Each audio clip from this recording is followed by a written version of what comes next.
¿Quieres descubrir las ideas que darán forma al futuro? Bienvenido a Las Voces del Mañana, de la mano de Aeternum Club de Debate.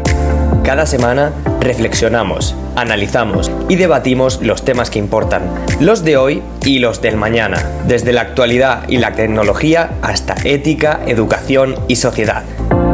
No te pierdas Las Voces del Mañana, un espacio para escuchar, pensar y conversar.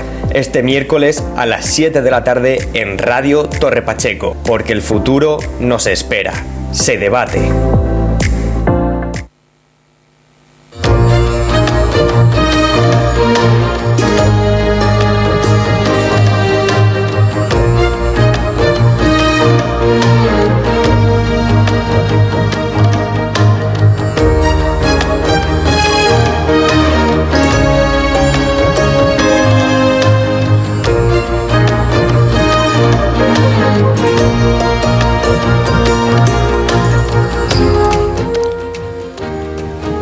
Buenas tardes a todos, miércoles 2 de abril, son las 7 de la tarde y estamos en Las Voces del Mañana, un lugar y un espacio para el diálogo, para debatir, para tratar temas que nos importan.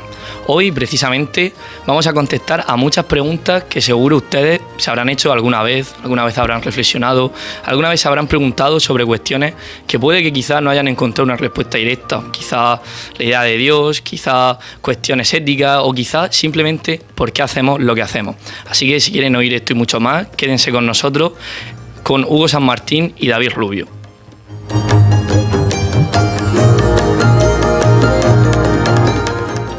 Efectivamente, comienzan Las Voces del Mañana y bueno, a breve de pequeña introducción, me gustaría retomar lo que hemos dicho antes. ¿De qué vamos a hablar y de qué va a tratar el programa de hoy? Bien, cuando se me propone a mí, Hugo San Martín, miembro de Club de Debate Aeternum, empezar la idea de esta tertulia hoy a miércoles, tenía una gran dificultad y un gran problema, y era de qué me apetecía hablar o de qué me interesaba hablar. Al final esto es un espacio donde a todos los miembros del Club de Debate se nos permite traer problemáticas, se nos permite traer temas sobre los que hablar y sobre todo sobre los que buscar un punto de vista crítico que a todos nos permita obtener más información. Pues bueno, yo desde pequeño siempre he sido un apasionado por la filosofía, pero sobre todo siempre he sido un apasionado por preguntarme cosas, ¿no? A lo mejor yo veía mi entorno, veía las situaciones que me rodeaban y eso inevitablemente llevaba a que me preguntara cosas. Preguntas tan básicas y tan simples como, yo qué sé, ¿por qué no se podía imprimir más dinero? A preguntas quizás un poco más complejas de por qué a todo lo que tiene cuatro patas lo llamamos mesa. ¿Por qué no llamamos mesa a otro objeto, no? Preguntas que pueden ser un poco más surrealistas, quizás. Así que en el programa de hoy vamos a dedicarnos a ir contestando e ir analizando preguntas que a través de anécdotas que yo os iré presentando sobre mi infancia y mi niñez, intentaremos buscarle una respuesta quizá un poco más elaborada a la que yo podría haber dado con 9, 8 o 10 años. Para esto me he traído de invitado y de acompañante a una persona que podría considerar un gran amigo, o que al menos me gustaría que después de esta tertulia precisamente se convirtiese en un gran amigo. Es David Rubio, profesor de filosofía aquí en la región de Murcia, y como ya he dicho es una persona que me gustaría calificar como aquella a la que iría a preguntarle si tuviese alguna duda o algún problema filosófico importante. Hola David, ¿qué tal? Hola, buenas tardes. ¿Qué tal? Pues precisamente David, la primera pregunta ya, directa, ¿quién eres? ¿Quién soy? Pues tema complicado porque ahí sí que entramos directamente en una de las problemáticas de la filosofía de la identidad. Y bueno, pues me puedo definir de muchos aspectos, pero quizá la gente me pueda conocer como músico o como profesor de filosofía en Instituto de Educación Secundaria, actualmente en el IES Sierra Minera de la Unión, aunque tengo un bagaje por diferentes centros de la región de Murcia. Y bueno, quizá esa respuesta, ¿no?, filosófica, o que todo el mundo intentar saber quién eres, es algo que requiere de profundidad, tiempo y debate para poder construir una historia coherente sobre cada uno, ¿no? Sí, lo que a priori puede parecer una pregunta como muy simple, ¿no? ¿Quién soy? Hugo San Martín Sánchez. Quizás esconda más cosas. Bien, para comenzar y romper un poco el hielo, también me gustaría lanzar otra pregunta, y es que Ahora habrá mucha gente que nos escucha, sobre todo miembros del Club de Debate y de otros institutos que estarán cursando la asignatura de filosofía en segundo de bachiller, primero de bachiller, creo que en cuarto de la ESO, no sé si sigue dando. Y que a lo mejor les pasó como a mí, empezando un poco ya con la anécdota, y es que era de mí y de muchos compañeros nuestra asignatura favorita en bachiller, porque era una asignatura que daba pie ya no solo a prepararte para un examen, prepararte para el EBAU, aprenderte temas de memoria, sino que era una asignatura que también te permitía reflexionar sobre cosas que todos hemos pensado pero a las que no podíamos dar respuesta. Tú, como profesor de filosofía, ¿crees que de alguna forma la filosofía sigue teniendo acogida en los jóvenes o en las personas a las que tú das clases? ¿O crees que simplemente acabará desapareciendo? Pues, a ver, yo creo que en el mundo actual en el que nos encontramos, el rumbo social o el rumbo que ya está tomando la sociedad, la filosofía ahora mismo es necesaria y está teniendo un punto de reflexión, porque claro, al final nos encontramos ante miles de problemas que no existían anteriormente, porque estamos viendo una sociedad tecnológica, digital y demás, y ellos también intentan o necesitan dar respuestas a algo que anteriormente en el pasado quizá no se habían tratado de esta manera, ¿no? No porque los filósofos anteriores no tuviesen la necesidad de hacerlo, sino porque nos hallamos en una época diferente, una era digital, en la que aparecen nuevas vertientes, nuevas problemáticas, nuevas incertidumbres, y todo eso pues a ellos también les afecta. Y quizá de una manera indirecta, a lo mejor no lo ven como propia filosofía, pero que sí a mí me hacen muchas preguntas de maestro o profe, ¿qué pasa con esto, no? Y así, en ese sentido, están haciendo filosofía porque están preguntando y quieren darle respuesta a algo que de momento no la tienen. Y la filosofía es intentar llegar, no digo de una respuesta única y verdadera, porque la filosofía no consiste en eso, pero sí intentar analizar la problemática desde diferentes perspectivas y poder crear una idea en común sobre un aspecto o un tema que a ellos les concierne o les preocupa. Claro, yo recuerdo mucho mis clases de filosofía de primero de bachiller, donde la clase empezaba hablando de un autor, de un tema, y toda la clase acababa girando en torno a mi clase, levantando la mano.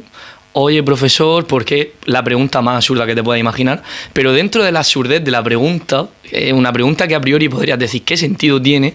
Me acuerdo que mi profesor, se llamaba César, empezaba a darle una de vuelta y a sacar una de cara de una pregunta.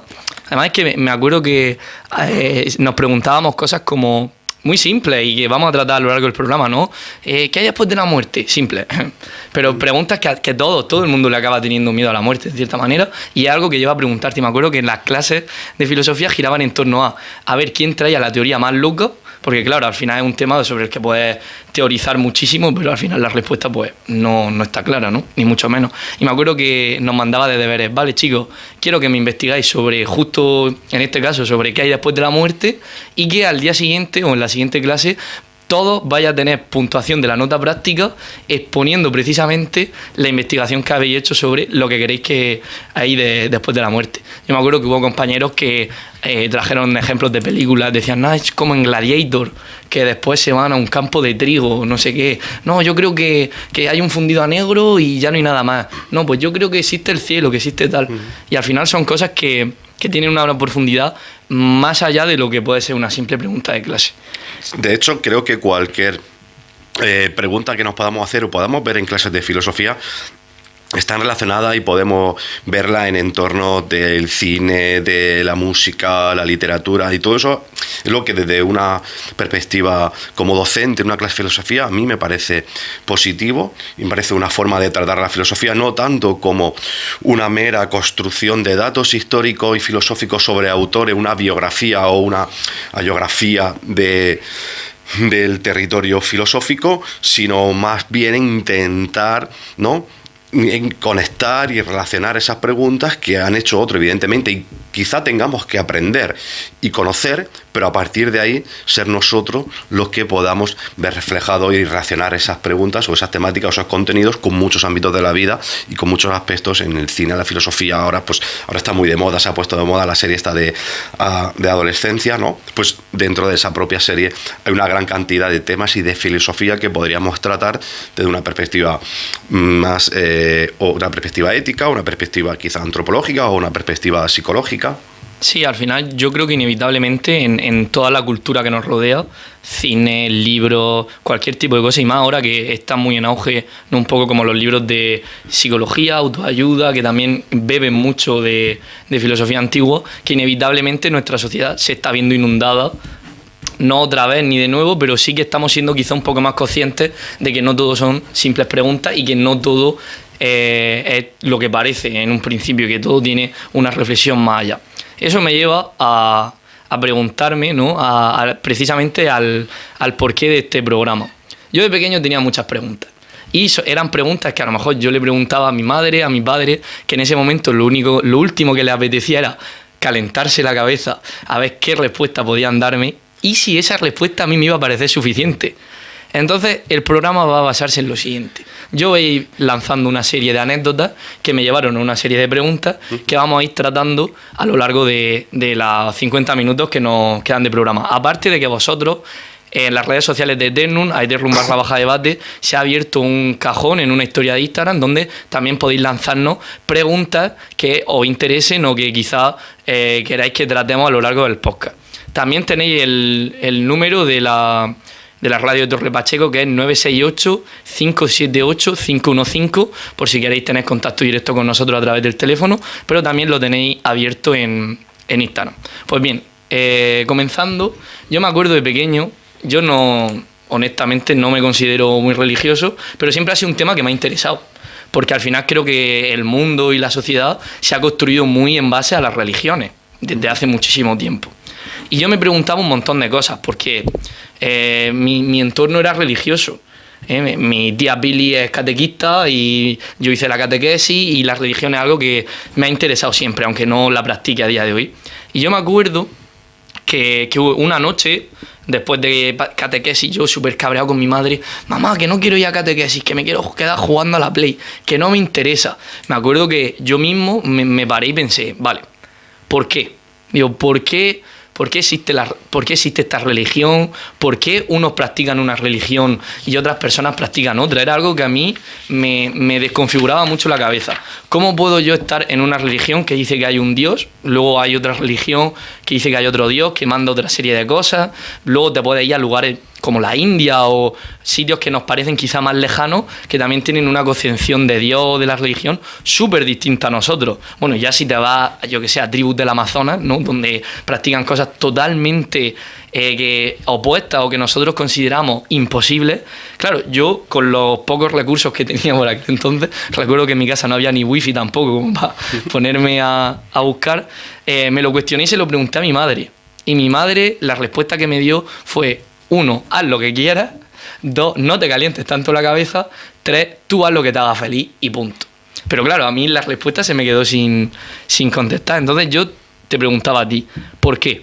¿Por qué a todo lo que te he dicho? O sea, ¿por qué eso pasa? Bueno,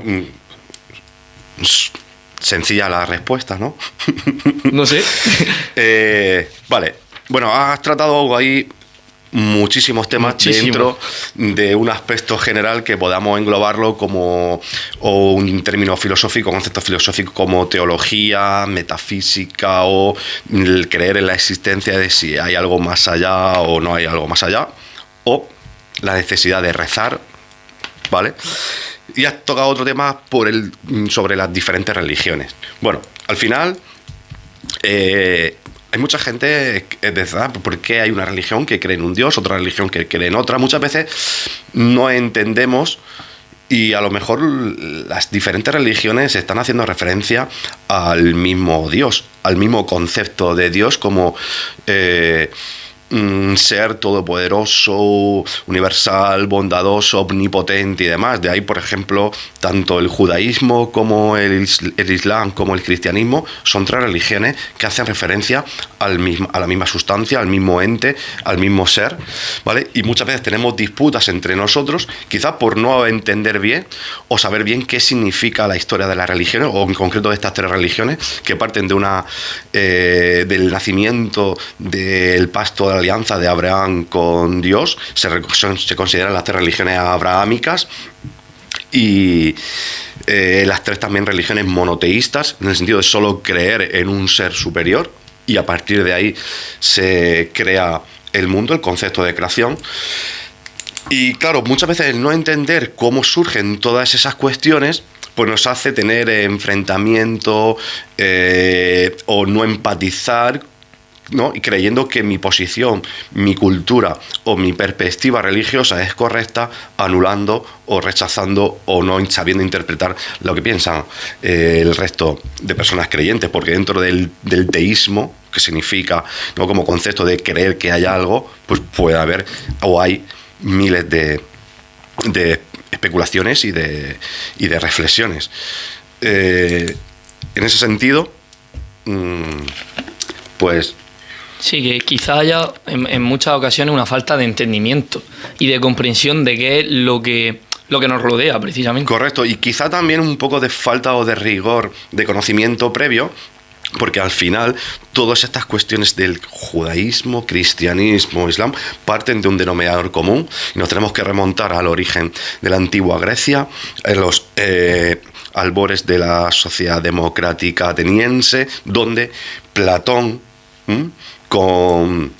discípulo de Sócrates, empieza a elaborar una teoría que él llama la teoría de las ideas, donde subdivide o divide el mundo en dos, en un mundo supersensible y en un mundo sensible, y eso son los comienzos, quizá, ¿vale? Partiendo, claro, que también Platón se retrotrae para coger ideas de Parménides, de Heráclito y de filósofos presocráticos. Estamos hablando del siglo VI antes de Cristo, siglo IV, V antes de Cristo, ¿verdad? Y pues ahí aparece toda ya un esbozo de necesidad de montar un sistema filosófico metafísico que luego va a ser base y crucial para el pensamiento cristiano, y sobre todo luego eso influirá en nuestra cultura como pensamiento cristiano católico en concreto.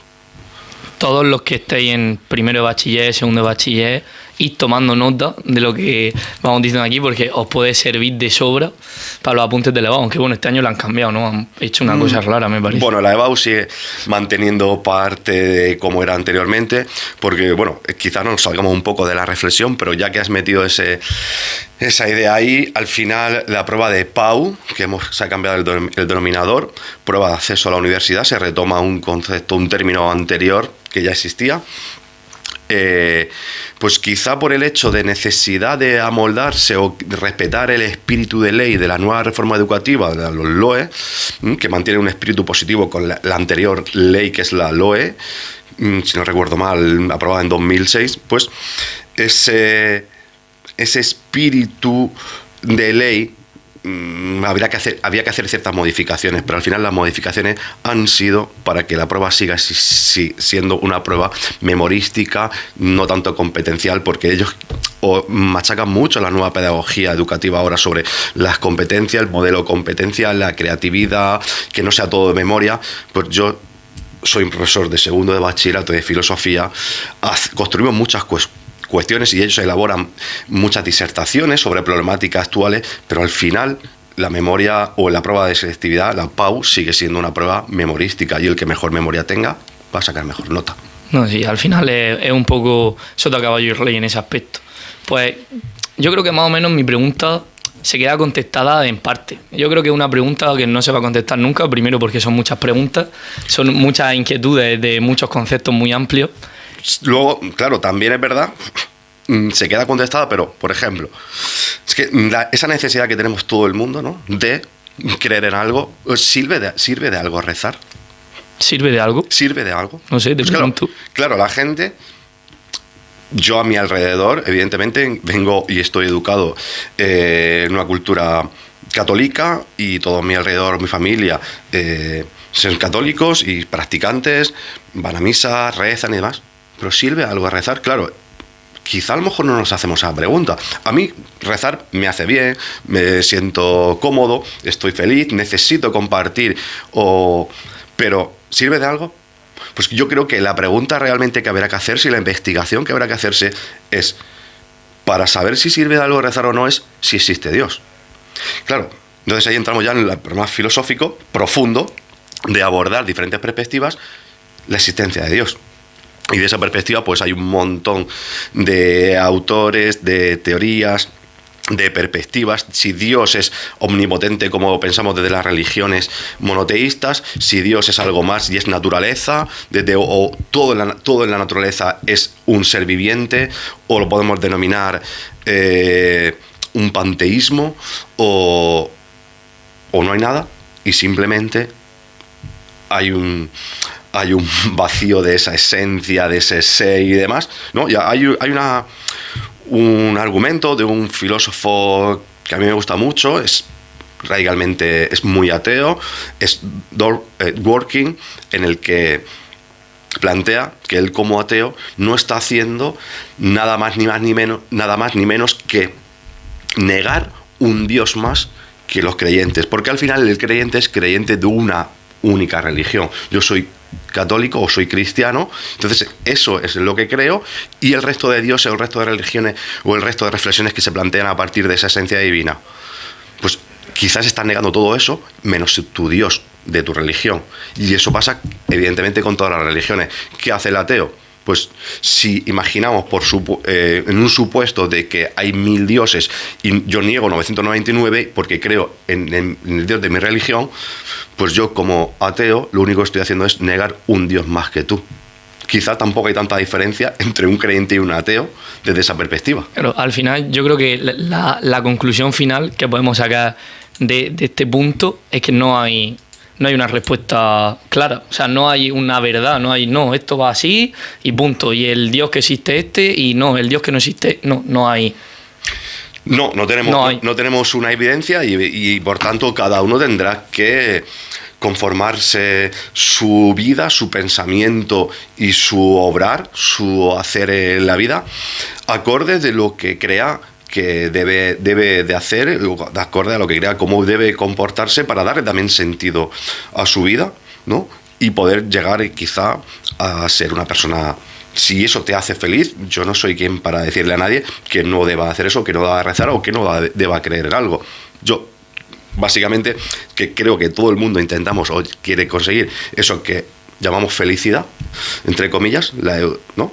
Pues perfecto, haz aquello que te haga feliz. Libertad total. Pero sí que podemos reflexionar o plantearnos muchas cuestiones, porque el hecho de que exista o no exista Dios, podemos plantearnos desde la perspectiva científica, ¿no? Que ¿para qué vamos a investigar sobre eso si no tenemos datos empíricos que podamos conocer? Entonces, no tiene sentido hablar desde una perspectiva epistemológica o de una perspectiva científica ante ese problema, pero a mí sí que me sirve para dar sentido a mi vida. Pues me parece también genial, ¿no? Al final, a mí, hablando de este tema, se me viene a la mente pues precisamente la segunda anécdota, ¿no? O la segunda pregunta, que el Hugo pequeño, bueno, que tampoco soy tan grande, pero que el Hugo pequeño siempre le hubiese gustado entender muchas veces. Y yo creo que esto sería, no sé si cuarto, quinto de primaria, sexto de primaria, por ahí. Y me acuerdo que fue buenísimo. Me pusieron una nota en la agenda. Yo creo que no traje los deberes, no sé, algo liaría seguramente, que me pusieron una nota en la agenda. Hugo no ha hecho no sé qué, Hugo se ha portado mal, tú. Las notas en la agenda, obviamente, luego las tenías que llevar a tu casa y tu madre te las tenía que firmar y traerlas firmadas. Bueno, ¿qué te voy a decir a ti? No, que eres profesor. Y yo me acuerdo que dije, vale, digo, como yo llevé la nota a mi casa, como yo llevé la nota en la agenda a mi casa, digo, la Play 3 fuera, el fútbol los fines de semana fuera, y a saber qué más iba fuera. Entonces dije, vale, muy fácil, yo tengo que traer una firma de mi madre y dársela a mi profesor. Pues ¿por qué no hago yo la firma de mi madre? Se la doy al profesor, mi profesor se queda tan pancho y mi madre Y todos ganamos. Mi madre no coge el disgusto, porque literalmente le ahorro una pesadumbre, ¿no? Que es que tu hijo te traiga una nota en la agenda. A mi profesor no le doy dolores de cabeza porque viene con la nota firmada y se acabó. Y yo encima me quedo con lo bueno de no haber recibido la nota en la agenda sin sufrir ninguna consecuencia. ¿Qué pasa? Que lo hice. Obviamente hice la firma de mi madre. No la hice yo, la hizo un compañero de clase porque a mí se me daba fatal. Lo de manualidades, firmas, tal. Eso es horrible, mi caligrafía es malísima. Y nada, no pasó nada. Mi profesor se quedó con la nota firmada. Mi madre nunca se enteró. Mamá, si está oyendo el programa, lo siento, la nota la firmé yo, no la firmaste tú. Y no pasó nada. Yo seguí jugando a la Play, seguí jugando al fútbol. Pero no sé por qué, justo eso fue en las fechas de mi cumpleaños. 12 de diciembre, por si alguien en un futuro quiere felicitarme. Fue en las fechas de mi cumpleaños. Y me acuerdo, justo ese año yo creo que me regalaron un videojuego del Señor de los Anillos, no sé. Un juego que le tenía muchas ganas. Y cuando mi madre me lo dio, súper feliz, hijo, llevan un montón sin ponerte una nota en la agenda, tal, qué guay. Pues yo, no me dejarla llorar, pero me sentí mal. Y me acuerdo que a los días fui a la habitación de mis padres, le dije, mira, que me pusieron una nota, que mi compañero me la ha firmado y que lo hice yo, que lo siento. Y no me echaron la bronca. La verdad es que ahí mis padres lo hicieron muy bien, me dijeron que gracias por contarle la verdad y tal. Pero claro, yo me acuerdo que la noche que confesé mi crimen y no recibí castigo, me quedé pensando, diciendo, tío, ¿por qué si no me han pillado, si he tenido la suerte de que no me hayan pillado, de que me he salido con la mía, de que no hay consecuencias, ¿por qué tengo yo un intermitente aquí en la nuca que me está diciendo, cómo la has liado, tío, di la verdad a tu madre no se merece esto, cuando realmente tampoco era para tanto, no habíamos matado a nadie. Pero por eso, ¿por qué me sucedía a mí? Vale, pues ahí entramos, ahí has planteado también muchas cuestiones desde la perspectiva de la conciencia, ¿no? Y los remordimientos de lo que está bien o de lo que está mal. Al final, que, claro, aquí entramos también en un problema, es que ¿qué es lo que está bien? ¿Qué es lo que está mal? ¿No? ¿Quién dicta? ¿Hay un valor universal absoluto o hay algo que deba ser, que es justo, siempre la justicia universal de la que hablaba Platón, o el bien y el mal depende del momento, de las circunstancias, de la época, de tal? Por ejemplo, está mal mentir, está mal robar, incluso podemos irnos al extremo de está mal matar, ¿no? Pues hay diferentes posturas éticas al respecto y cada uno elabora unas teorías que todas tienen sentido y son igualmente válidas. Una desde la perspectiva más utilitarista, es decir, eso tiene un beneficio, ¿no? O una perspectiva deontológica del deber kantiano, desde el imperativo categórico kantiano, ¿no? Es decir, tengo que actuar de tal forma que quiera que mi acción se convierta en máxima universal. Entonces ya ese imperativo nos está indicando que esa acción está mal desde el primer momento, porque no estamos o no querríamos que todo el mundo se comportase de la manera que yo lo he hecho. Pero desde una perspectiva relativista o utilitarista, pues quizá se estaría bien, ¿no? Podría decirnos Protágoras, un presocrático, ¿no? De si pudiésemos copiar en un examen y sabiendo que nunca jamás me van a pillar, ¿lo haría? Pues, yo sí. Claro, sofistas como Gorgias, sofistas como Protágoras, pues dirían, sí, perfecto, no pasa absolutamente nada. ¿Cuál es tu objetivo? Tu objetivo es terminar segundo de bachillerato, necesito ir a la universidad, este profesor me está calentando mucho la cabeza, esta asignatura me está amargando el curso, yo necesito terminar esto e irme a hacer o seguir con mi vida. Esto no me puede generar a mí un estrés, una ansiedad, un malestar y demás. Por tanto, el objetivo cumplido, no es nada absolutamente grave. Ser pragmático, ¿no? El pragmatismo, en ese caso, desde el relativismo ético, el pragmatismo es importante, y desde el utilitarismo también. Y incluso desde la perspectiva utilitarista podríamos sacrificar ciertas cosas para conseguir nuestro objetivo. Y una de las máximas que plantea el utilitarismo es que el fin justifica los medios. Ojo, esa frase hay que dejarla entre comillas, porque si el fin justifica los medios, realmente podemos vivir en un mundo muy jodido. Desde una perspectiva deontológica, Kant diría totalmente lo contrario. O incluso, en esa dicotomía y en esa disputa entre sofistas y Sócrates y Platón, Sócrates diría, no, yo jamás voy a copiar en un examen. Yo quiero tener un valor de justicia universal y absoluto, y esto es, y lo que es justo, y lo que no es justo, no es justo, ¿no? ¿Existe la justicia o podemos mantener un término de justicia a lo largo de todas las etapas y de todas las epistemes de la historia como válido e interpretable? Porque quizá lo que ha sido justo en una época no lo ha sido en otra, y viceversa. Leyes que antes existían ahora no existen, y viceversa, ¿no? Entonces, también llevar esa posición absoluta de la justicia al extremo, pues también puede llevar su problemática. Entonces yo siempre, como decía Aristóteles, la prudencia del término medio, y en unos sentidos me considero más utilitarista, en otro más kantiano, o me guío por la ética del deber, siempre y cuando pues al final es el concepto de sopesar y analizar muy bien cuáles van a ser cuál es mi acción, ¿vale? Cuál es, sí, digamos analizar la deliberación, no me sé la palabra que utiliza Aristóteles, el término la deliberación, ¿no? De pensar, sopesar, reflexionar sobre cuáles van a ser los actos de mi acción. Claro, al final yo analicé la situación y salía ganando clarísimamente. Al final, perdón que vuelva a mencionar a mi madre, pero al final es un poco como las mentiras piadosas, ¿no? Lo típico de, ¿voy guapa? Sí, hombre, claro. O, ¿me queda bien? Sí, hombre, claro, aunque tú realmente estés pensando, qué bolso más feo, pero al final yo creo que tú ahí ponderas y dices, vale, con esta mentira entendiendo, ¿no? Como podría entender Kant, que la mentira por sí está mal, pues oye, yo prefiero asumir, mentir a unas sabiendas de que obviamente mentir pues no mola, pero consigo un beneficio que en este caso sería bueno. Pero claro, al final yo volví a lo mismo. No he sufrido consecuencias, no tengo por qué dar la cara de ninguna manera. Entiendo que es algo que está mal porque he hecho algo mal, ¿vale? ¿Por qué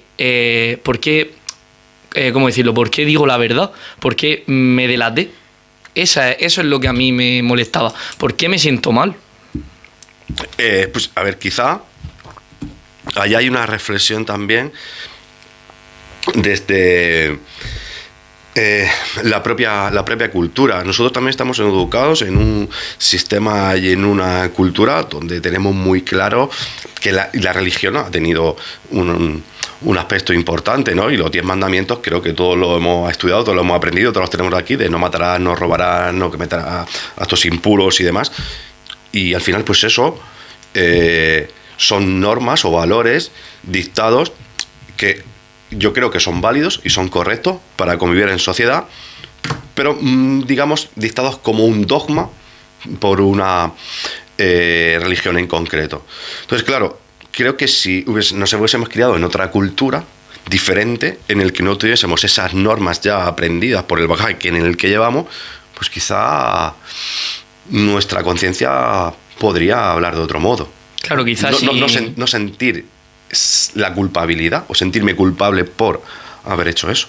Sí, al final todo es muy relativo en ese aspecto. Quizás si fuese un esquimal en el Polo Norte y mi vida hubiese sido totalmente distinta y hubiese tenido una educación totalmente distinta, nunca hubiese confesado mi crimen en ese caso. Uh-huh. Y al final yo creo que todo en algún momento, ¿no? Sobre todo, ya no solo en la adolescencia, yo creo que a lo largo de tu vida entera, que al final tienes que ir tomando decisiones en base a... No puedes muchas veces mantenerte fiel a un pensamiento en algunos momentos o fiel... No, yo soy puramente... Porque tienes que sopesar muchísimas cosas, muchísimas circunstancias y tienes que al final... Yo creo que al final lo que hay que intentar es, pues lo que has dicho tú antes, dentro de la búsqueda de la felicidad, también buscar cuál es tu mejor camino y ir sopesando. Bueno, quizá aquí me toque mentir, quizá aquí no, quizá aquí... depende, ¿no? Y tampoco torturarse, bueno, depende de lo que haya hecho, pero... Claro, luego, ahora estoy reflexionando, ¿vale? A través de la pregunta que has planteado sobre la nota en la agenda, y yo se me está ocurriendo otra reflexión detrás de eso. por ejemplo, ¿por qué te pusieron la nota en la agenda? ¿Qué es lo que llevó a que tuviese la nota en la agenda? Pues yo creo que no traje los deberes, 100%. Claro, no trajiste los deberes. Yo actualmente estoy viendo una sociedad y esto plantea otra problemática, ¿no? Que nos va a dar pie a otra cuestión, y es, quizás estamos viviendo un mundo en el que no se nos permite el fallo, en el que no llevo los deberes, ¿vale? Pues me he olvidado, quizás no he querido hacerlos, pero muchas veces tenemos miles de extraescolares, tenemos el tiempo súper ocupado, vamos al conservatorio, vamos a la banda de música, salgo de ensayar, voy a patinaje, voy a tenis, fútbol y no sé cuántas cosas más, y además tengo clases particulares de inglés, matemáticas y de tal. Pues vale, entonces, pues mi vida en ese sentido creo que la tengo súper ocupada y que tiene mucho sentido. Hay una reflexión, un libro que a mí me encanta, que se llama La sociedad del cansancio, de Chil-Woo Hans, un filósofo desde una perspectiva cómo el exceso de positivismo nos está creando un malestar, un estrés, una ansiedad, y actualmente las depresiones, los estreses, las ansiedades son las enfermedades de moda, porque quizás estamos pasando de positividad, de necesitar siempre hacer cosas y demostrar que tenemos todo nuestro tiempo ocupado. Eso pues nos está generando también un tipo de problemáticas y nos está generando un tipo de situaciones y de sociedad y de individuo que somos máquinas, no nos podemos fallar, tenemos que siempre hacer miles de cosas y de hacerlo todo perfecto. Yo creo que nos podemos permitir el fallo. Yo creo que no somos autómatas, que no somos máquinas, que somos personas, y las personas podemos equivocar, y de hecho si de algo nos caracterizamos es que nos vamos a equivocar. Yo me he equivocado 1.000 millones de veces y me equivocaré otras 1.000 millones de veces más, pero es que creo que es nuestra esencia como seres humanos también es el permitirnos el error.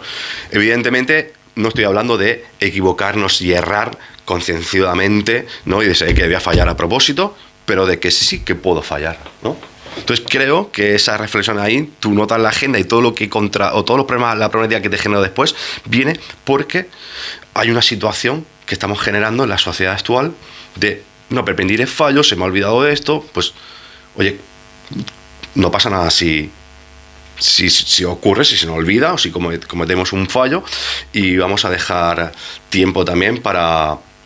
Por esto me plantea otro elemento, que es podemos descansar, relajarnos un poco y tener una vida más, digamos, no tan dinámica y permitirnos siquiera aburrirnos. Nos podemos aburrir. Sí, parece que el aburrimiento es cuando o podemos descubrir miles de cosas a partir del aburrimiento. Parece que ya no vale solo con existir.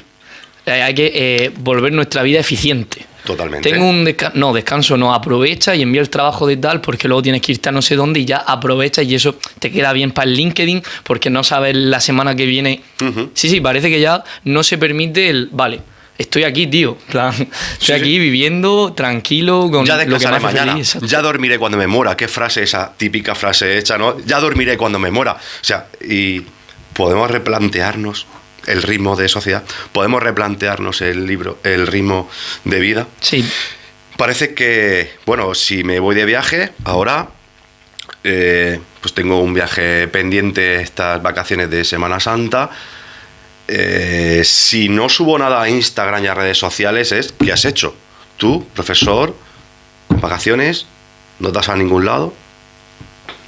Claro. Sí que me he ido, pero no lo he subido, ¿no? Necesitamos mostrar también siempre y visibilizar aquello que hacemos y que nos den nuestros likes, nos compartan, o incluso haters que nos escriban y nos digan cualquier cosa, pero estar en las redes sociales y necesitar esa aceptación. Hay un capítulo de Black Mirror que se llama Nosedive, la caída en picado, que trata esa temática súper bien, y a mí me encanta. Incluso yo lo utilizo tanto en cuarto de la ESO como en primero de bachillerato para ponérselo al alumno y ver la reflexión que debemos hacer del uso de las tecnologías y del enganche y la droga que supone las redes sociales, y cómo estamos convirtiendo también nuestra mente, quizá, ¿no? Y nuestra forma de pensar y de actuar a una dinámica que sea muy es el ya, el consumo instantáneo, tal, sí. ¿no? Eso me recuerda a otra idea de de social líquida. No, justo iba a hablar de eso porque yo lo estoy dando en la carrera y a mí lo que más me afecta sin duda es TikTok. Eso es una locura. Tú sabes en Los Simpsons cuando le abren la cabeza a Homer y hay un mono con platillo, sí. pum, pum, pum. Yo te juro que me engancho a TikTok, tío, que me he podido tirar 4 horas seguidas solo haciendo así. Eso es. Y además engaña porque parece que ves contenido útil. De verdad, yo veo recetas, podcast, no sé qué, y escucho cosas útiles, pero luego lo pienso y digo, realmente que llevo 4 horas aquí. Y sobre todo yo creo que a mi generación en concreto le pasa un montón y que a la generación nueva le pasa más todavía. Yo he intentado hacer una reflexión, no voy a decir más profunda, ni siquiera que mi reflexión sea mejor que la tuya, porque soy mayor, no, o una reflexión desde una perspectiva diferente, pero creo que ya estoy viendo a mí mismo y a mi alrededor, y a gente de una generación mayor y de 40, 50, 60 años en la misma dinámica que la juventud. Y entonces, claro, para mí eso es muy peligroso, ¿no? Es decir, porque estamos criticando algo, que es que la juventud, es que los chicos de ahora, es que los chavales de ahora son tal, digo, pero es que nosotros no estamos mirando, nosotros hacemos exactamente lo mismo. Y además hablo con mis compañeros, hablo con mis amigos y demás, es que yo ya soy incapaz de, a mí sentarme ahora en la tele, una película, una serie de 4 capítulos, no, a mí eso yo en varias veces, o yo la película la veo en 3 partes. Claro, es que TikTok es eso, 10 segundos, sí, consumo rápido. Necesita dopamina. Tal, sociedad muy líquida, nada perdura, ¿no? Es el agua, la gotita de agua o el agua que corre, todo fluye, pasa mucha agua, pero al final el agua, va fluyendo y por tanto no permanece. Yo creo que necesitamos también replantearnos un poco eso, y no digo que tengamos que eliminar las redes sociales, ni digo que tengamos que eliminar esto, pero sí qué rumbo queremos tomar y hacia dónde queremos llegar, y replantear un poco para poder convivir y dar un sentido a todo esto, o todos estos elementos y todos estos actantes, ¿no? Porque se han convertido en actores no vivientes dentro de nuestro mundo. Sí, al final yo creo que la clave de todo eso es tomar conciencia de algún modo, o sea, que al menos tú mismo seas consciente de qué estás haciendo con ese tiempo que estás perdiendo, o que estás, o sea, ¿cómo yo voy a ser incapaz de verme una película de 3 horas? ¿Por qué? Si antes podía, ahora no puedo, es porque no me gusta, es porque necesito más estímulos. Yo lo que mira, justo este fin de semana me he ido a Moratalla y he estado 3 días 0 de cobertura. Sí, me ha gustado, de verdad, que yo iba por el bosque y iba pensando, tío, qué guay. No estoy viendo Instagram, no estoy viendo TikTok. Me quedé, sin exagerar, 1 hora de reloj sentado, así mirando al sol, oyendo el agua. Luego, cuando llegué a mi casa y tuve cobertura, me hinchaba el TikTok como un loco. Creo que tuve 4 horas de uso, precisamente. Pero sí me llevó a replantearme precisamente lo que estamos hablando ahora. Y lo peor es que hablo en el caso de mis amigos, a muchos amigos míos les pasa. Y lo que más pena me da es que la gran mayoría de nosotros somos conscientes de decir, tío, esto me está haciendo trizas en la cabeza. Pero hay algo, falta como una fuerza de voluntad que nos haga decir, vale, hasta aquí. Pongo el límite de horas, guardo el teléfono, consumo contenido solo en X momentos, X tipo de contenido. Como vale, sé que esto me está haciendo polvo, pero parece que no tengo la suficiente fuerza de acción como para cambiarlo.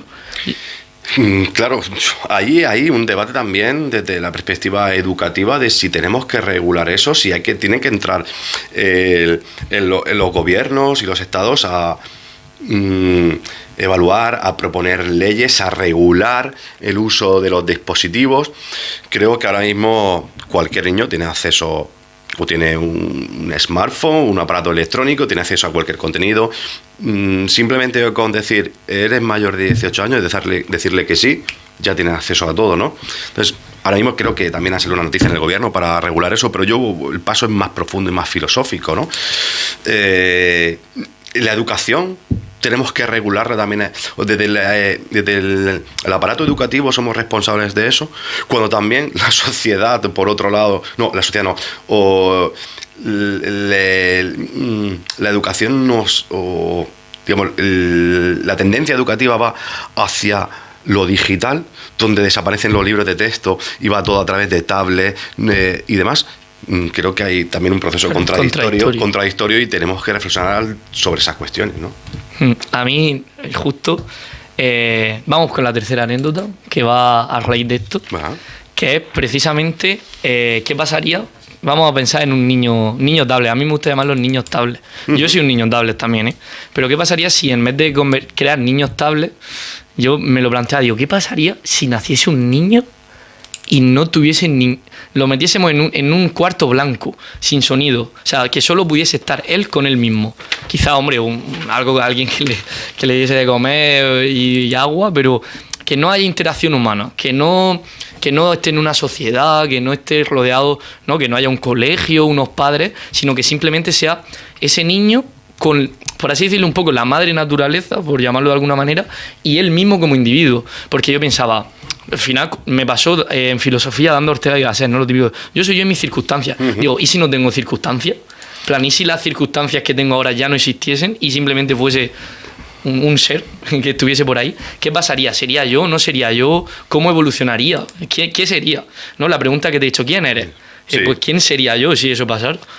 Pues, a ver, ahí entramos de lleno a un tema fundamental en la filosofía y a mí me encanta, creo que es una de las ramas donde más disfruto, y es la antropología tanto filosófica, el proceso de hominización, como la antropología cultural de la construcción de la identidad y del yo y demás, y por tanto hay experimentos y por desgracia, ¿vale? Ha habido gente terrible en la historia, han habido seres humanos, porque es que no se les puede llamar personas, o podemos llamarlos seres humanos porque pertenecen a la especie Homo, pero no, gente bárbara que a sus niños lo han encerrado directamente desde el nacimiento en una habitación, sin ningún contacto con el exterior, sin contacto con otras personas, simplemente porque a lo mejor tenían o habían nacido con una malformación o con alguna discapacidad, y eso, pues a lo mejor en los años 50, 60, los años 70, pues generaba un problema a los padres y los encerraban allí. Claro, la palabra que iba a decir, gracias a eso no, que por desgracia, ¿vale? Pero evidentemente desde la perspectiva científica, epistemológica y desde el cerebro y de la psicología hemos podido entender muchas situaciones de que el ser humano es un ser social por naturaleza, y eso ya Aristóteles hace 2500 años lo planteaba, ¿no? Y necesitamos el contacto con los demás, con el otro, la sociabilidad que nos hace construirnos. Es importante, y además porque nosotros parece como que no tengamos nada innato, ¿no? El hecho de andar mismo, la posición bípeda, es una posición que tenemos que aprender, es algo cultural, es algo aprendido, ¿no? No es algo genético. Entonces ahí está la gran disputa de la naturaleza, la genética y la cultura. ¿Qué nos hace ser nosotros? Lo natural, lo biológico, lo genético, la cultura, que influye más, quizá en 60-40, en 50-50, 50-50, y ahí pues tenemos otro amplio tema de discusión. Pero el caso que estaba contando es el caso de Jenny, una niña que su padre la encerró y demás. Cuando se descubrió eso y evidentemente la sacaron de allí, intentaron llevarla y ver sus comportamientos, pues se comportaba prácticamente como un animal, ¿no? Porque al final nosotros somos una especie animal, somos un animal, aunque seamos animal racional o animal simbólico y demás, no dejamos de ser animal y tenemos instintos.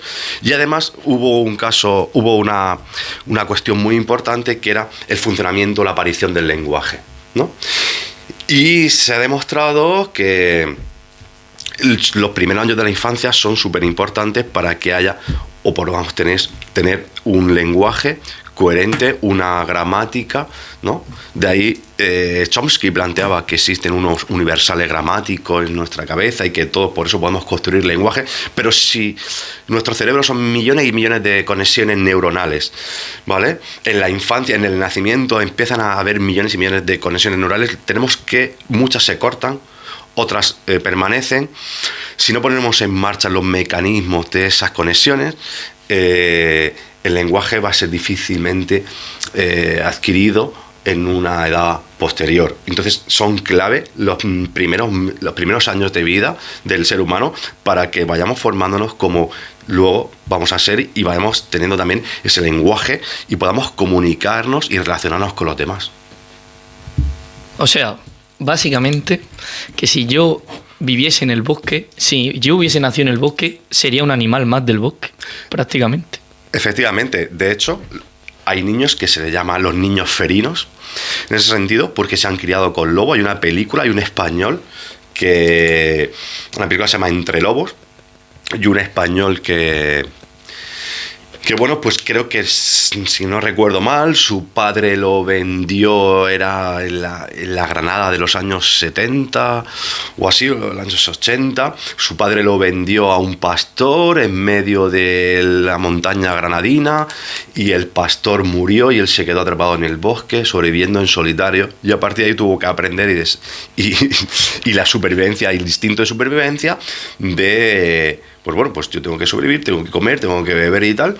Y al final, pues fue aceptado y se comportaba igual que hacían los lobos. Es un amigo, es amigo de los lobos, y hay un documental muy chulo, ha estado por varias televisiones también, hay programas sobre él y hostia, es que tú lo ves tratarse con lobos y es flipante, como aúlla, ha imitado, ¿no? Ya ha aprendido a hacer el aullido del lobo exactamente igual. Entonces, claro, ahí es como a nosotros hablamos como hablamos, tenemos la fonética que tenemos y tenemos las estructuras lingüísticas que tenemos porque las ponemos en marcha desde pequeños y generamos esas conexiones neuronales. Si nacemos en otro país, nuestra pronunciación, nuestra fonética y demás, nuestra estructura van a ser diferentes, ¿no? Ahora mismo, a una persona adulta que se fuese a vivir a un país extranjero y fuese el idioma totalmente diferente, un idioma oriental, Japón, China y demás, yo creo que sería muy difícil que podamos hablar o pronunciar exactamente igual o hacer las mismas relaciones o entender la gramática, la lingüística japonesa igual que un nativo, porque no hemos tenido ese periodo de la niñez para poner en marcha esos mecanismos. Sí, ya vas tarde, literalmente. Sí. O sea, ya no puedes conectar de la misma manera que conectabas siendo niño. Una pregunta que antes de venir a grabar contigo, antes de venir a la radio, no sé si te acuerdas de Juan Ángel, con el que nos tomamos el café ayer. Sí. Vale, pues me ha dicho que te diga que él tiene una duda que necesita que le contestes 100%, porque si no, no se iba a quedar tranquilo. Porque estuve reflexionando. Bueno, os pongo un poco en contexto. Ayer... Lo mismo no puedo ni respondérsela, bueno, pero vamos a hacerla. Si no, pues mala suerte. Ayer quedamos, David y yo, para tomarnos un café, terminar de hablar cosas del programa, y se vinieron dos amigos míos, que de aquí los saludo, a Juan Ángel y a Cayuela. Y Juan Ángel se quedó flipando con cómo preparamos el programa, los temas que íbamos a tratar, y probablemente ahora mismo nos esté escuchando. Y hoy, antes de venir aquí, antes de dormir la siesta, que he comido con él, me ha dicho que te dijese que si podías contestar a esta pregunta, pero dándole un matiz filosófico, no simplemente con tu opinión, que intentes fundamentar tu opinión en algún conocimiento más allá de eso. Que era ¿qué preferirías? ¿Dejar o que te dejen? Y justificar el porqué de una manera filosófica. ¿Qué duele más? ¿Que te dejen o dejar? Y si hay algún tipo de fundamento. Yo creo que es que ha tenido un mal de amores hace poco y le apetece como refugiarse un poco. Al final la filosofía es eso, ¿no? Un poco qué me pasa y qué vivo, en qué contexto vivo, y eso es lo que me hace replantearme, reflexionar, analizar o combatir o crear teorías. También Platón no hubiera escrito lo que escribió si su época no hubiera sido una democracia. Y si Nietzsche hubiese sido guapo, pues claro. Quizá tampoco. Claro, entonces, ese mal de amores pues le habrá hecho preguntarse qué duele más o qué es mejor, que te dejen o dejar.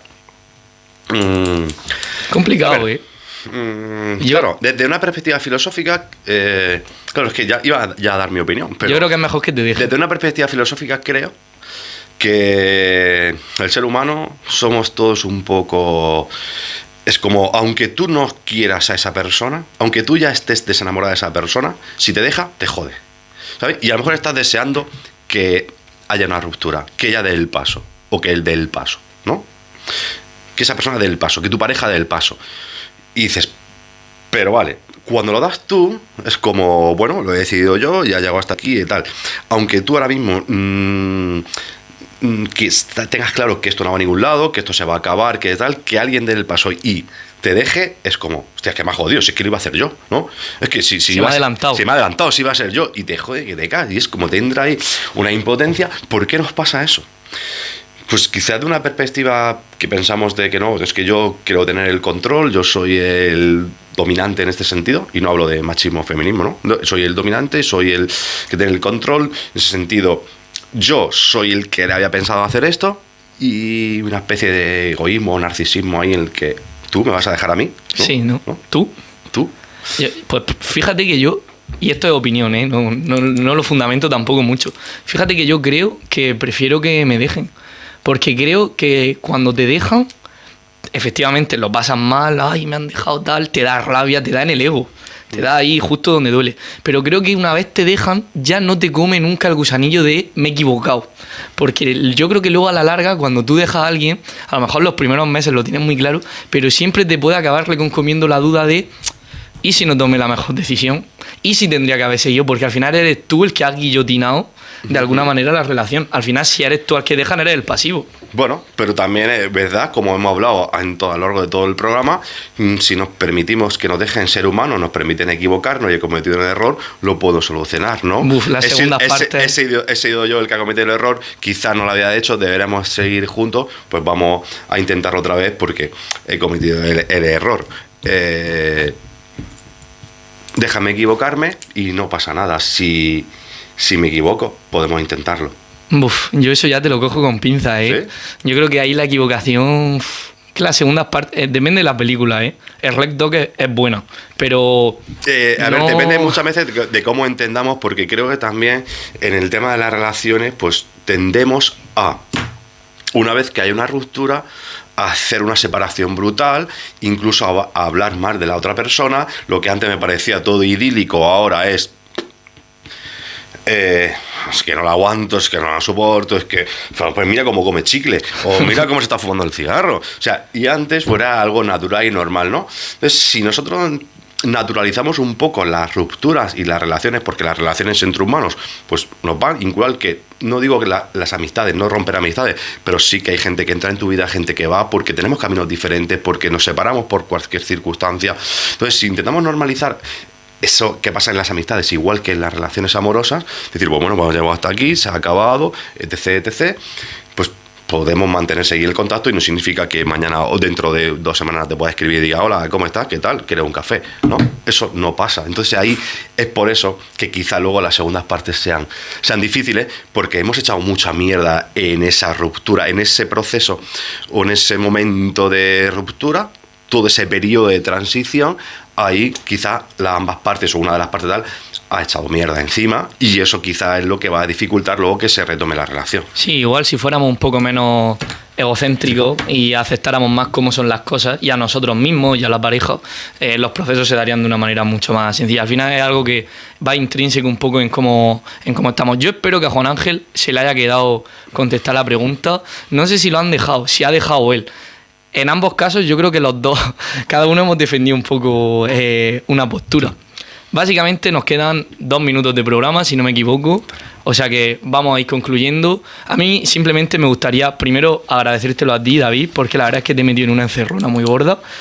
Has venido un poco a ciegas. Sí, aquí has venido muy a ciegas. Sin papel, sin nada, con un folio que le he pedido a Teo y con un bolígrafo que me he traído para apuntar cosas. Y de sobra, ¿no? Yo creo que de sobra. Y sobre todo también dar las gracias a la Radio Torre Pacheco, dar las gracias a Eternum, porque al final creo que estos espacios son muy interesantes. Este programa nace justo hoy precisamente porque a mí me llaman desde mi club de debate y me dicen, oye, tienes un espacio de 1 hora para hablar de algo que te interese.